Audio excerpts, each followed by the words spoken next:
말씀까지 보겠습니다. 시편 9편 7절 말씀부터 20절 말씀까지 교독합니다.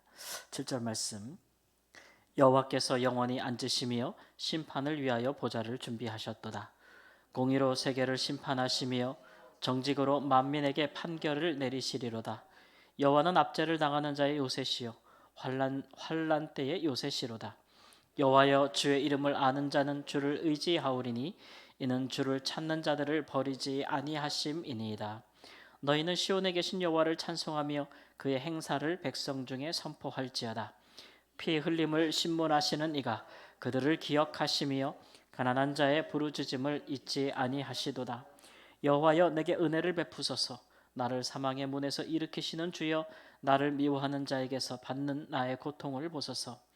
그리하시면 내가 주의 찬송을 다 전할 것이요 딸 시온의 문에서 주의 구원을 기뻐하리이다.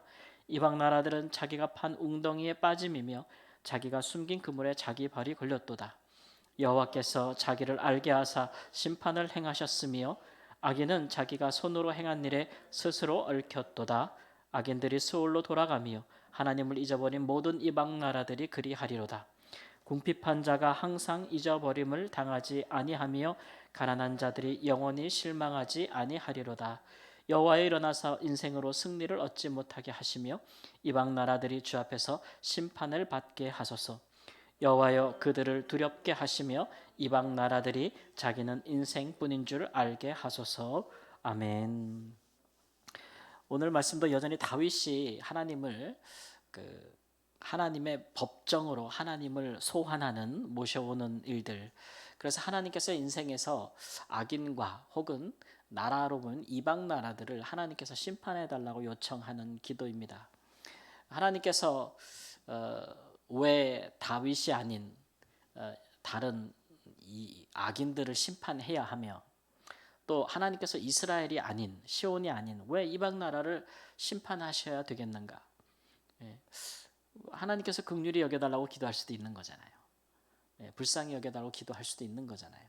그런데 이 시편 9편에서 다윗은 그것이 아니라 그들 가운데 하나님께서 공의롭게 재판해 주셔서 그들이 스스로 자기 죄악에 이방 나라든 악인이든 그들이 행한 악에 대하여 정당한 재판과 심판을 받게 해달라고 기도하고 있고, 그 일에 대해서 자기 자신이나 혹은 이스라엘 나라는 하나님의 도우심 또 하나님의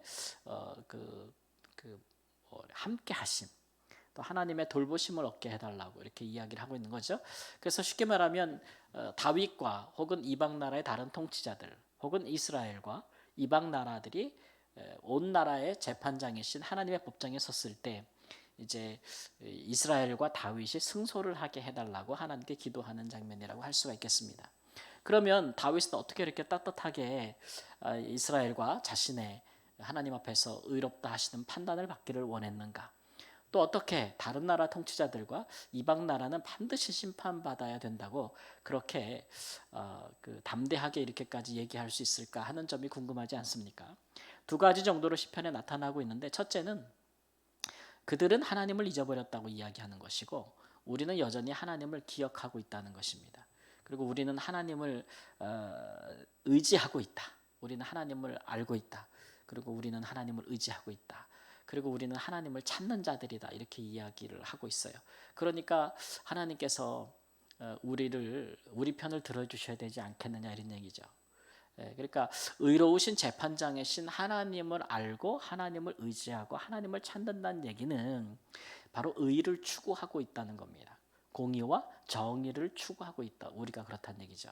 그러니까 누가 그렇다는 얘기냐면 다윗이 그러하고 이방 나라 통치자들과 비교했을 때 다윗이 하나님을 알고 하나님을 항상 의지하고 항상 하나님을 찾음으로써 왕이지만 그가 항상 의의 길, 공의의 길을 하나님의 주신 율법대로 행하기를 애쓰고 있다. 그런 면에서 하나님 내 편 들어주세요. 이렇게 이제 이야기하고 있는 것입니다. 두 번째로 말하는 것이 뭐냐 하면 근데 이제 그렇게 말할 때 이제 이방 통치자들은 그렇지 않는다는 거죠. 그리고 두 번째로 말할 때 뭘 이야기하고 있냐면 하나님은 압제당하는 자, 그리고 가난한 자, 그리고 궁핍한 자를 하나님께서는 돌보시고 구원하시는데 우리가 그렇다는 거죠. 그러니까 우리가 지금 이스라엘은 가난하고 압제당하는 자, 구원받은 자를 우리는 힘써 그들을 돕고 우리는 무죄한 자의 피를 흘리지 아니한다라는 식의 얘기를 하고 있습니다. 그러나 이방 나라들과 그 통치자들은 가난한 자들을 멸시하고 또 궁핍한 자들을 무시하고 사람들을 압제하고 고통스럽게 하고 있다, 이런 얘기죠. 심지어는 이방 나라들이 힘이 커지면 이스라엘과 다윗을 또 압제하지 않겠습니까? 그런 일이 있기 때문에 하나님이 보실 때에 하나님은 가난한 자와 궁핍한 자와 압제당하는 자의 편이 아니십니까? 하나님이 이스라엘을 왜 구원하셨습니까? 그들이 애굽에서 압제당하고 있었기 때문에 구원하지 않으셨습니까? 왜 그들을 구하여 내셨습니까? 그들이 가난하고 궁핍하기 때문에 그렇지 않습니까? 그들이 약하였기 때문에 하나님께서 그들을 구원하신 것이 아닙니까? 그러니까 하나님은 그런 분이라는 거죠. 그런데 그런 일들에 있어서 다윗과 이스라엘은 하나님 보시기에 의를 행하고 있고 또 이방 나라들에서는 그러한 가난하고 궁핍한 자들을 한없이 핍박하고 그들을 멸시하고 있기 때문에 하나님이여 그 나라는 심판을 받게 해주시고 우리는 그렇지 않게 해달라고 기도하고 있는 것이죠. 어느 사람은 하나님을 알고 어떤 사람은 하나님을 알지 못하는 것, 그것은 분명한 차이가 있습니다. 하나님이 보시기에도 보면 하나님을 찾는 자들을 하나님께서 귀히 여기시겠지, 하나님을 찾지도 않고 망각하고 잊어버리는 자들을 하나님께서 귀히 여기실 일은 없지 않겠습니까? 그런데 이제 중요한 것은 하나님 입장에서 분명히 그러고 또 그 일에 대해서 우리가 하나님께 기도할 때, 예를 들면 하나님, 나는 하나님 믿는 사람이잖아요, 나는 구원받는 사람이잖아요, 이렇게 기도할 수 있어요. 저 사람은 하나님도 모르고 구원도 안 받았어요. 그러니까 우리 둘이 문제가 생기면 하나님 누구 편 들어줘야 돼요? 내 편 들어줘야, 우리 편 들어줘야 되잖아요. 그런 식으로 기도할 수 있다는 거죠. 근데 이제 그거는 마땅한 기도이긴 해요. 우리는 하나님의 자녀니까 그런 권리가 있고 그런 권세가 있지 않겠습니까? 근데 그것만으로는 부족한 거예요. 왜냐하면 이 같은 우리가 하나님을 찾고 하나님을 알고 하나님을 의지하게 된 것은 그러지 못하는 사람들과 우리가 비교해 볼 때 우리의 공로로 된 게 아니거든요.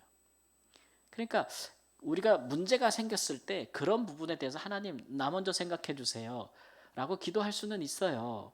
자랑할 수는 없는 거예요. 그러니까 한없이 할 수는 없다고요.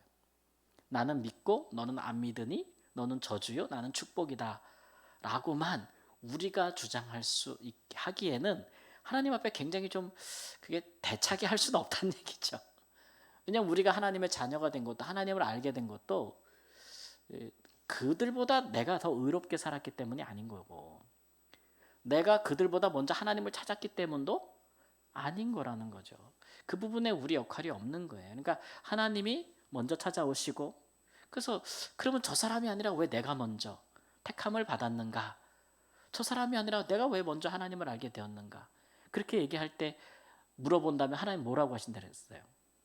제가 오후 때 강의할 때 예정하심에 대해서 얘기할 때 뭐라 그랬어요? 잘생겨서? 뭐 지식이 있어서? 또는 배경이 좋아서? 물어본다면 하나님은 그냥 내 기쁜 뜻대로, 나의 계획과 나의 결정대로, 그래서 다 하나님께 묻어버려요. 그러니까 그 일에 대해서 너는 말할 게 근거가 하나도 없다고 얘기하기 때문에 우리가 하나님, 내가 하나님의 자녀가 되었으니 하나님의 자녀가 아닌 사람들과 갈등을 하거나 혹은 우리가 우리 나라와 민족을 위해서 기도할 때, 그래도 하나님, 우리나라에는 교회가 많잖아요. 저 나라는 공산주의 국가니까 하나님 그냥 이렇게 해주고 우리는 좀 이렇게 기도할 수 있다는 얘기예요. 당연히 그 아버지가 그 자녀를 귀히 여기는 더 귀히 여길 수밖에 없는 거잖아요. 그런데 그것만 갖고는 안 된다는 거죠. 우리가 이스라엘 역사에도 보지 않습니까? 이스라엘이 우리는 아브라함의 자손이요, 택한 민족이다라는 거 갖고 주장하는 거 좋아요. 그런데 그거밖에 없으면 그게 나중에 이스라엘을 살리지 못한다는 거죠. 예. 그럼 무엇이 있어야 되겠느냐? 그러면 하나님을 알고 찾고 의지하는 자다운, 그러지 못한 자들과 차별화된 뭐가 있어야 될까요? 삶이 있어야겠죠. 삶이. 우리는 하나님을 찾아요. 우리는 하나님의 자녀예요. 하나님을 의지해요. 그런데 우리의 삶이 그러지 못한 사람들보다 수준이 더 떨어져. 그러면 하나님 앞에 내 편 들어주세요, 우리 편 들어주세요라고 말하기가 참 부끄럽지 않겠냐고요. 그런 일이 발생하면은 우리는 교회가 많아서 우리나라는 괜찮을 거야. 우리 민족은 아무 이상 없을 거야. 우리나라는 크리스찬들이 많잖아. 그런데 하나님 보실 때 우리가 미워하는 그 나라와 우리나라를 볼 때 사회에 어디에 더 악이 많은가? 어디 나라에 더 가난한 자들이 더 멸시받고 궁핍한 자들이 핍박받으며 어디에 압제당하는 자들이 많은가? 하나님께 보실 때 우리나라가 더 많다? 우리 사회에? 그러면 어떻게 되는 거예요? 그러면 하나님이 계속 우리 편 못 들어준다니까요. 오히려 우리한테 몽둥이를 드시는 거죠. 그게 역사 아닙니까? 이스라엘의 역사. 이스라엘의 역사잖아요. 그래서 하나님이 다시 그의 백성들을 거룩하게, 다시 그의 백성들을 새롭게, 그의 백성들이 회개하도록 그렇게 하시는 게 하나님의 구원의 섭리예요. 그러니까 우리가 그런 우리 하나님이 어떤 분임을 잘 알아야 돼요. 하나님이 그렇게 하시는 이유는 너희가 내 백성 된 거, 너희만 나를 아는 거, 그거 니네가 잘나서 그런 거 아니잖아. 내가 너희들에게 은혜를 베풀고 긍휼을 베풀고 내가 너희들을 위하여 너희들을 사랑하고 어느 다른 민족보다도 너희들을 더 사랑하는 까닭이잖아. 이렇게 말하면 뭐라고 얘기할 거예요? 그런 거지. 그러니까 다윗의 기도가 보면은 두 가지를 다 기도한다니까요. 하나님, 우리는 이방 나라가 다르잖아요. 우리는 택한 백성이잖아요. 그러니까 하나님, 우리 축복해 주시고 저 나라는 망하게 해주세요. 이방 나라도 우리를 압제하려고는 저 나라랑 싸울 때 우리 승리하게 해주세요. 하나님께서 우리 편 들어주세요라고 기도하는 두 번째 이유도 우리가 간과해서는 안 된다는 거죠. 우리는 하나님의 말씀대로 살려고 노력합니다. 우리는 하나님의 말씀을 실천하려고 노력합니다. 우리는 가난한 자를 구제하려고, 우리는 궁핍한 자를 도우려고, 우리는 압제당하는 자들을 구원하려고 우리는 노력합니다. 하나님이 우리에게 그렇게 했듯이 우리도 그렇게 하려고 합니다. 하고 있습니다. 하나님 우리를 도와주세요. 저들은 그렇게도 안 합니다. 이런 거 아닙니까? 그러니까 그런 부분이 있어야 하나님께 드리는 기도가, 우리의 기도가 부끄럽지 않다라고 한다는 것을 우리가 한번 생각하는 것이죠. 이것은 꼭 나라와 나라만이 아니고 민족과 민족만이 아니고 이것은 개인으로도 마찬가지입니다. 하나님을 믿고 따라가는 의인들과 그렇지 못한 죄인이나 악인들과 견주어서 문제가 생겼을 때 우리가 하나님을 우리의 삶의 재판장으로 소환하여 하나님, 그들과 나 사이에, 그와 나 사이에 하나님 판단하시옵소서라고 기도할 때 우리가 하나님 앞에서 어떤 모습이어야 되겠는가를 오늘 시편 9편에서 좀 보게 되는 것이죠. 그래서 그런 일들을 통해서 하나님께서 인생이 자랑하지 못하게 하소서, 인생으로 승리를 얻지 못하게 하소서, 이방 나라들이 자기는 인생뿐인 줄 알게 하소서 이렇게 말하는 이유가 무엇입니까?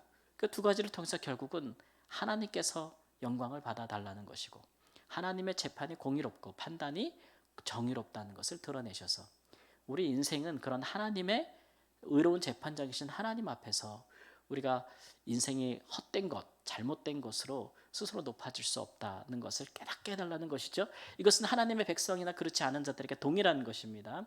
개인이나 의인이나 악인에게도 동일한 것이고 나라와 민족 가운데서는 마찬가지라고 생각이 되니 우리의 삶을 통해서, 우리 기도를 통해서 우리는 공의로우시고 또 의로우시며 또 사랑이 많으신 우리 하나님이 재판하시는, 판단하시는 그런 일들에 대해서 우리가 하나님의 의로우심을 끝까지 믿고 갈 수 있는 그런 기도와 삶이 있기를 우리 주 예수님의 이름으로 축원합니다. 아멘.